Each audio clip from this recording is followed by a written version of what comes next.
Selamat pagi semuanya.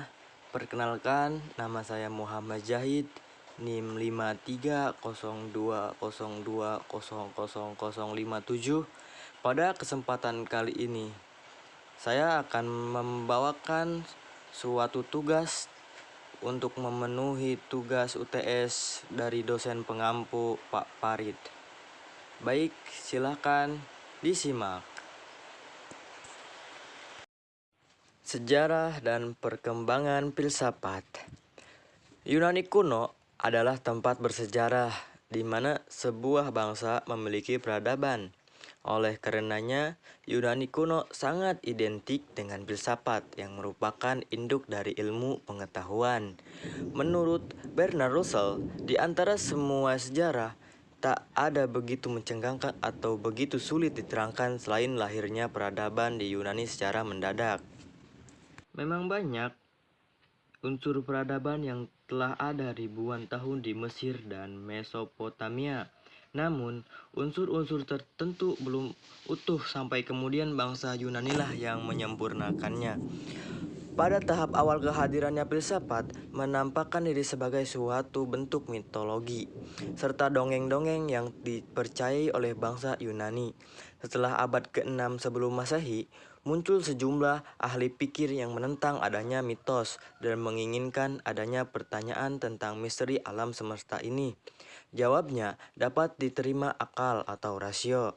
Keadaan yang demikian ini sebagai suatu demitologi, artinya suatu kebangkitan pemikiran untuk menggunakan akal pikir dan meninggalkan hal-hal yang sifatnya mitologi. Maka timbullah peristiwa ajaib The Greek Miracle yang artinya dapat dijadikan sebagai landasan peradaban dunia. Sehingga pada zaman ini filsafat tumbuh dengan subur dan mengalami tingkat keemasan. Filsafat dijadikan sebagai landasan berpikir oleh bangsa Yunani untuk menggali ilmu pengetahuan yang menggunakan sikap menyelidiki sesuatu secara kritis dan tidak menerima pengalaman yang berdasarkan sikap menerima begitu saja. Pada zaman ini banyak bermunculan ilmuwan yang terkemuka, di antaranya adalah Thales. Thales adalah filsuf pertama sebelum masa Socrates yang menurutnya zat utama yang menjadi dasar segala materi adalah air. Pada masanya, ia menjadi filsuf yang mempertanyakan isi dasar alam. Aristoteles memberikan gelar The Father of Philosophy. Salah satu jasanya yang besar adalah meramal gerhana matahari pada tahun 585 sebelum Masehi. Thales sendiri merupakan ahli matematika yang pertama. Ia pelopor geometri, mempelajari magnetisme dan listrik yang merupakan pokok soal fisika, serta mengembangkan ilmu astronomi. Yang kedua, Pythagoras. Pythagoras adalah seorang matematikawan dan filsuf Yunani yang paling terkenal melalui teoremanya, yaitu Teorema Pythagoras, lalu dikenal sebagai Bapak Bilangan.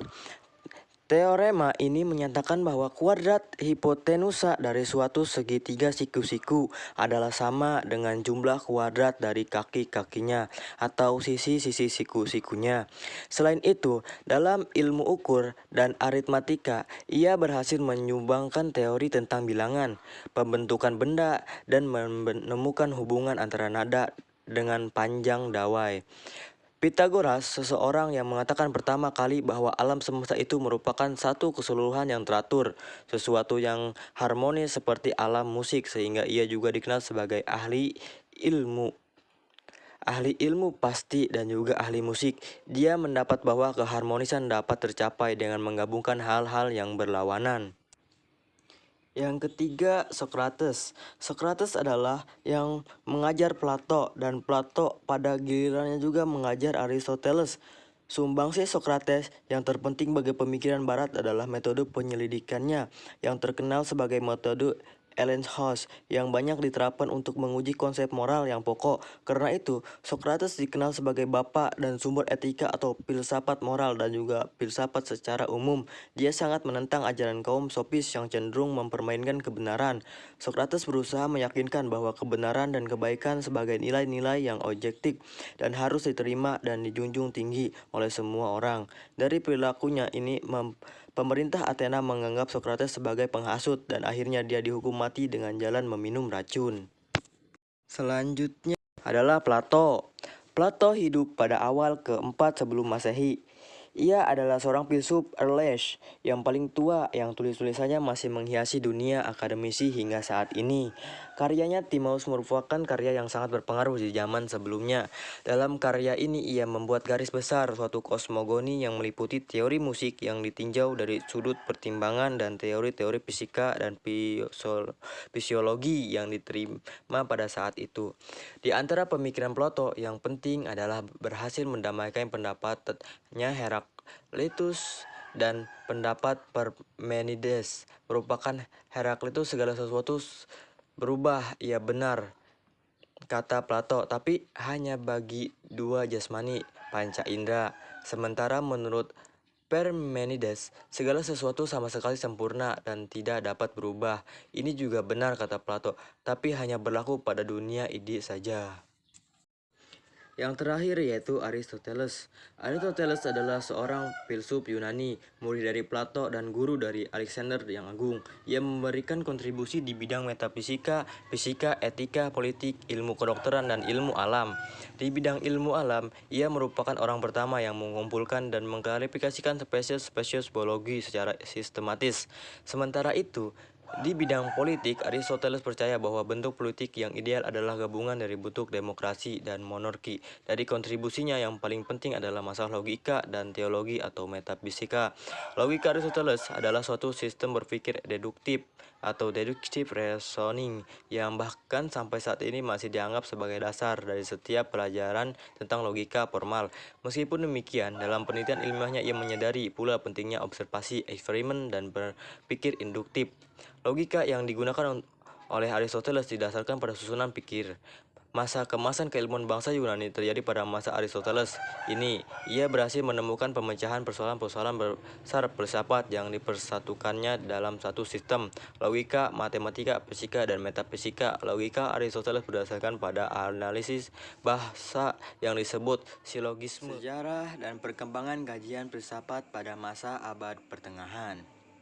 Semenjak meninggalnya Aristoteles, filsafat terus berkembang dan mendapat kedudukan yang tetap penting dalam kehidupan pemikiran manusia. Periode ini melahirkan agama Kristen. Oleh Droysen disebut periode Helenistik, yaitu istilah yang menunjukkan kebudayaan gabungan antara budaya Yunani dan Asia Kecil, Syria, Mesopotamia, dan Mesir kuno. Dalam masa ini, filsafat ditandai dengan perhatian pada hal yang lebih aplikatif, serta kurang memperhatikan metafisika. Dengan semangat yang eklektik atau mensistensikan pendapat yang berlawanan dan bercorak mistik. Di dunia Islam, lahir filsuf-filsuf terkenal meskipun dengan corak dan titik tekan yang berbeda. Corak pemikirannya mengacu pada upaya mempertahankan keyakinan agama dengan jalan filosofis. Meskipun dalam banyak hal terkadang ajaran agama dijadikan hakim untuk memvonis benar tidaknya suatu hasil pemikiran filsuf atau pemikiran rasional. Secara garis besar, filsafat skolastik abad pertengahan dibagi dua, yaitu periode skolastik Kristen dan periode skolastik Islam. Periode skolastik Kristen. Untuk membahas filsafat skolastik Kristen, barangkali dapat dimulai sejak Plotinus. Pada Plotinus lahir 204 Masehi. Pengaruh agama Kristen kelihatannya sudah besar, filsafatnya berwatak spiritual. Pada abad ini, uraian akan dimulai dengan penjelasan tentang pemikiran Plotinus. Plotinus mempelajari filsafat pertama kali dari ajaran filsafat Yunani, terutama dari ajaran Plato yang menulis karya-karyanya dalam usia 50 tahun.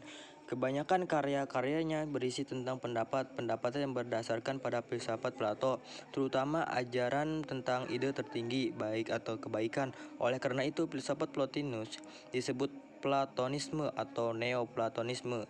Plotinus juga sangat dikenal sebagai filsuf pertama yang mengajukan teori penciptaan alam semesta.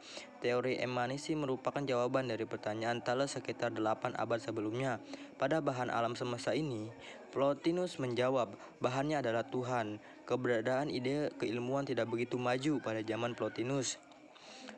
Karena Plotinus menganggap sains lebih rendah daripada metafisika, sedangkan metafisika lebih rendah daripada keimanan. Hal tersebut merupakan bukti yang sangat jelas betapa rendahnya mutu sains Plotinus. Tinus menciptakan sebuah tradisi filsafat Kristen yang berpengaruh besar pada abad pertengahan. Augustinus menentang aliran skeptisisme, aliran yang meragukan kebenaran. Menurutnya, skeptisisme itu sebetulnya merupakan bukti bahwa ada kebenaran. Orang yang ragu-ragu merupakan bukti dia tidak ragu-ragu pada satu hal. Orang yang ragu-ragu sebetulnya berpikir, dan siapa yang berpikir harus ada. Menurut Agustinus, Allah menciptakan dunia ex nihilo, artinya dalam menciptakan dunia dan isinya Allah tidak menggunakan bahan. Boethius adalah filosof yang menulis buku berjudul The Consolation of Philosophy tentang penghibur filsafat. Merupakan buku filsafat yang klasik yang ditulisnya selama di penjara Raha Theodoric di Italia. Ia dikatakan sebagai penemu quadrium yang merupakan bidang studi Foucault pada abad pertengahan. Ia dianggap sebagai filosof skolastik yang pertama karena ia berpendapat bahwa filsafat merupakan pendahulu kepada agama. Anselmus mengeluarkan pernyataan Credo ab intelligium. Saya percaya agar saya mengerti. Artinya dengan percaya orang mendapat pemahaman lebih tentang Allah. Anselmus memberikan buktinya adanya Allah melalui argumen ontologis. Pernyataannya inilah yang dapat dianggap sebagai ciri utama abad pertengahan.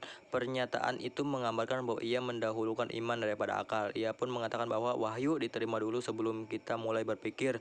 Kesimpulannya, akal hanyalah pembantu wahyu. Sekalipun pada umumnya filosof abad pertengahan berpendapat seperti itu atau mengenai hubungan akal dan iman.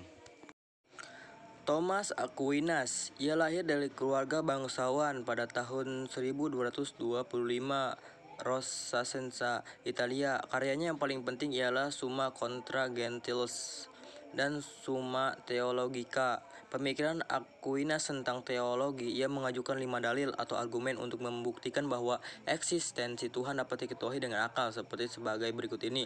Argumen gerak. 2. Sebab yang mencukupi. 3. Kemungkinan dan keharusan. Yang keempat, kemungkinan dan keharusan. Dan yang kelima, keteraturan alam. Periode Scholastic Islam. Ketika di timur, terutama di wilayah kekuasaan Islam, terjadi perkembangan ilmu pengetahuan yang pesat. Di saat Eropa pada zaman pertengahan lebih berkutat pada isu-isu keagamaan, maka peradaban dunia Islam melakukan penterjemahan besar-besaran terhadap karya-karya filosof Yunani dan berbagai temuan di lapangan ilmiah lainnya. Ciri utama dari skolastik Islam adalah dikajinya kembali pemikiran para filosof klasik seperti Socrates, Plato, dan terutama Aristoteles. Telah pemikiran mereka kemudian dikembangkan dan disesuaikan untuk menjawab tantangan pada masa itu oleh para ahli pikir. Peran mereka tidak hanya dalam pemikiran filsafat saja, akan tetapi para ahli pikir Islam tersebut memberikan sumbangan yang tidak kecil bagi Eropa, yaitu dalam bidang ilmu pengetahuan.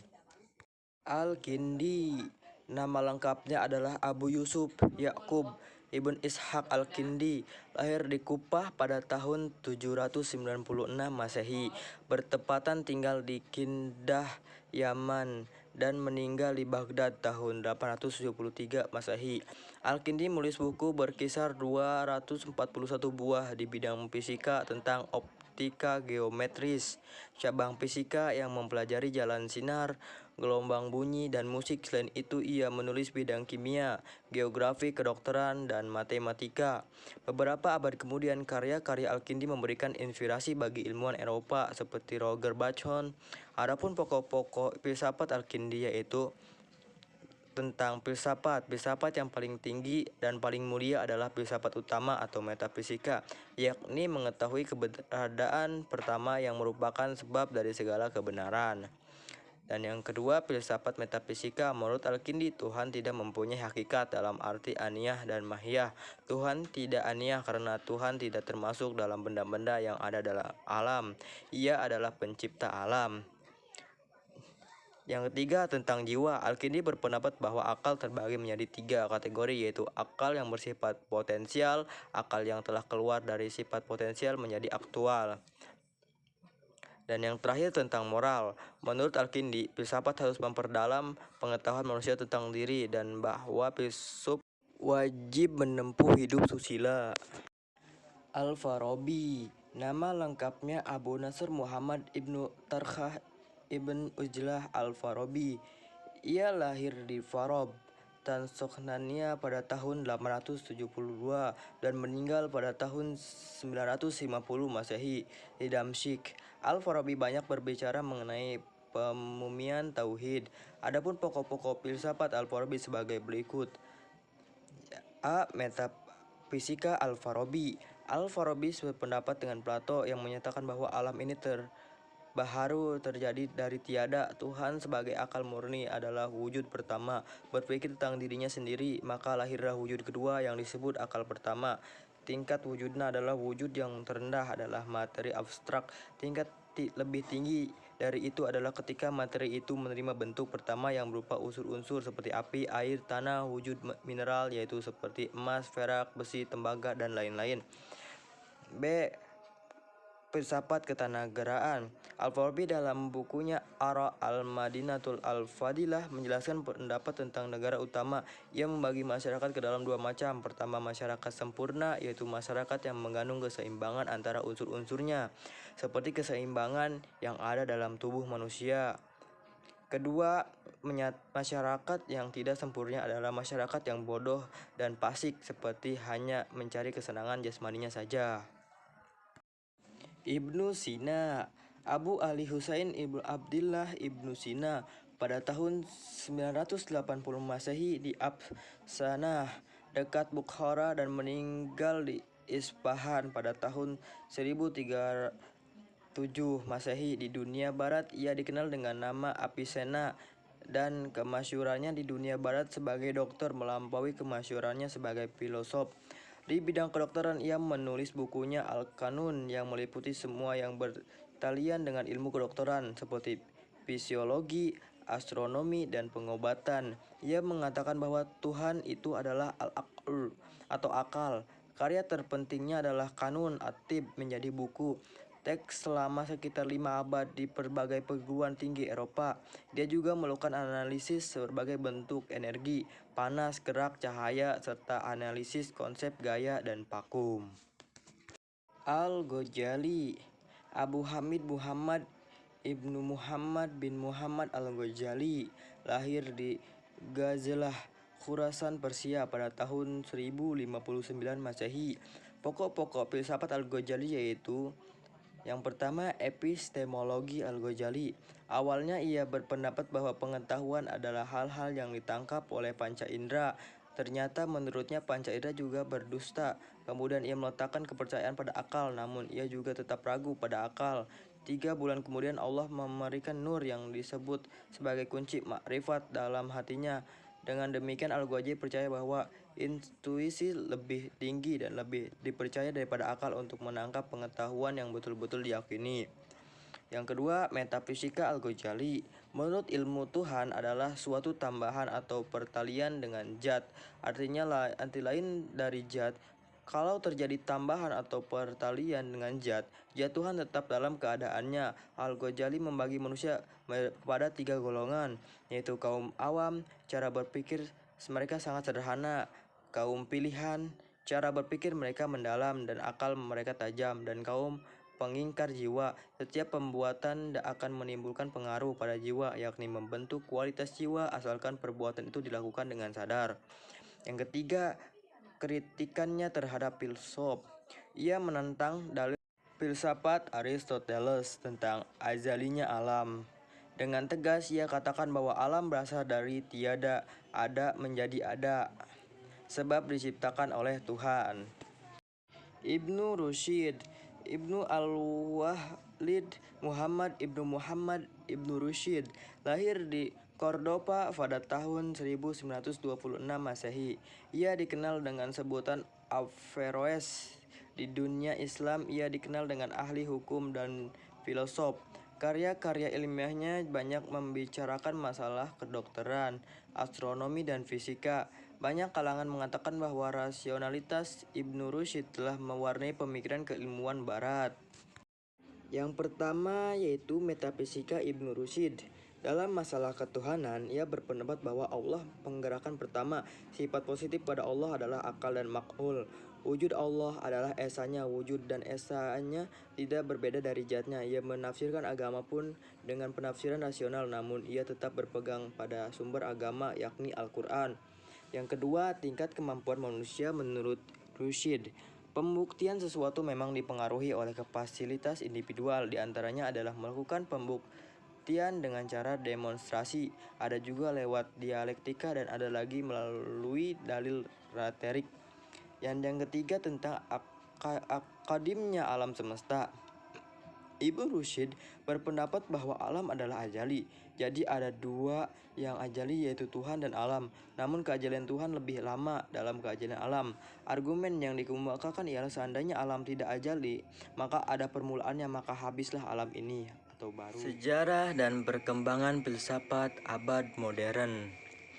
Filsafat Islam modern memulai berkembang sejak abad ke-19, tempatnya antara 1850 sampai 1914. Inti kebangkitan ini adalah upaya mengajar ketertinggalan Islam dalam memajukan peradaban Eropa. Kesadaran ini dimulai dari Syria, kemudian berkembang di Mesir. Kemajuan peradaban Eropa membuka mata umat Islam untuk revitalisasi khazanah pemikiran Islam klasik termasuk filsafat.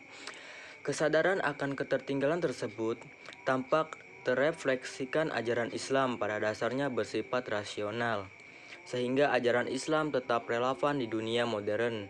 Dalam menghadapi pemikiran dan kemajuan teknik barat, Mu'adhafa Abdul Razak, seorang filosofi Mesir, menyatakan bahwa khazanah pemikiran filsafat lama memiliki otentisitas dan karenanya masih relevan untuk menghadapi problem masyarakat muslim modern. Menurutnya, rasionalisme